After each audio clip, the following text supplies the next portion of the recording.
Wai jama'a assalamu alaikum, barkanmu da warhaka. Yau dai na tashi da safe na ce to bari in shiga kicin in ɗan tafasa shayi in sha.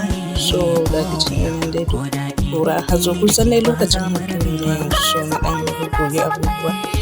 Sannan na ɗan ɗaura tukunyan shayi na akan wuta. Wannan tukunyan fa ni kaɗai nake da ita, ba mai irin ta. Kar ma ku tambaye ni a ina na samu ko a ina na siya. Yauwa na sa ruwa, na nemi kayan haɗa tea na gargajiya. Yauwa haɗa tea gargajiya na tumbi, na rage ƙiba da tumbi. Dan ni na jarraba magunguna da yawa na rage ƙiba da tumbi da waye da sauransu. Na ce kai gara in koma gargajiya na ya fi ni.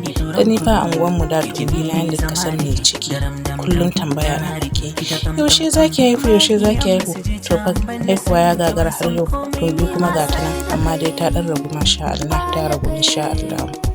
To a haka dai na tafasa shayi na, ga ta nan ta tafasa komai nan. Haka na nemi, kuma zaki nemi zuman ki pure zuma wanda babu mis a cikin ta, shi zaki haɗa da ita. So da pure zuma na haɗa. A haka dai sai na ce kai ni fa gara in gwada irin shayin nan da ake sayarwa na zamani irin na manyan mata ɗin nan. Na ce to bari mu tambayi Nafisa Ali, na kira ta ce mata ni fa shayin nan na manyan matan nan nake so. Ta ce min to ba matsala kin samu.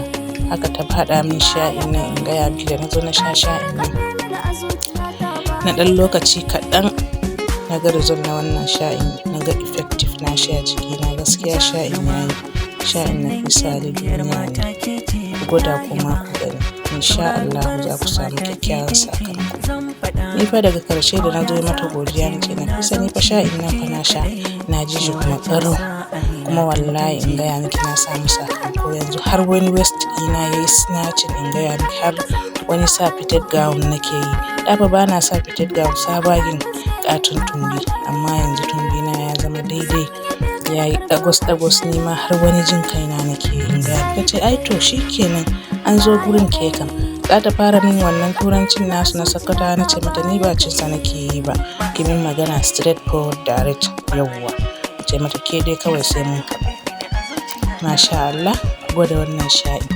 Kun ga dai na zuba zuma a ciki, komai da komai yayi. Kya sha shi haka, in kina so kuma kya tuntuɓi Nafisa Ali ki samu fast result. Amma wannan ɗin in kina so zaki sha shi haka, amma yana ɗan ɗaukan lokaci kafin nan tumbin ki ya ragu.